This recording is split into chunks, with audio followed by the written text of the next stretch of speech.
It's Malia and I am a dental hygienist, and did you know that there is a proper way to brush your teeth? So I know it's a skill we've been doing for our whole lives, but sometimes changing the technique a little bit will make a huge difference for biofilm or bacterial removal in your mouth. The goal of brushing is to remove all that bacteria, food, things like that that can cause an infection in the gums, but also cause cavities, which is technically an infection of the tooth.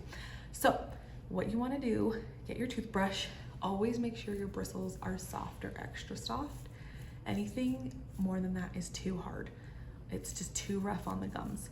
So soft or extra soft toothbrush. And when you brush, we never want you to just scrub brush back and forth. It puts a lot of pressure on the teeth and gums, and it's too much. So instead, I would rather have you brush in small circles. This will ensure you're a little more gentle and you're gonna clean the whole tooth. Most people, when they scrub brush, they miss the gum line.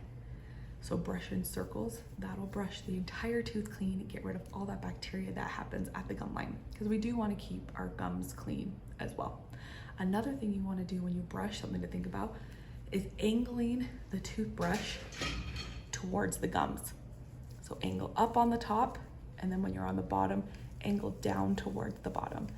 And that's gonna, again, get your bristles where they need to go, maybe get underneath the gum a little bit. So small circles angled towards the gum line all the way around will make such a big difference with your home care techniques. What questions do you have with home care? We would love to be your dental hygienist to answer your questions and figure out how to best help your overall and oral mouth health.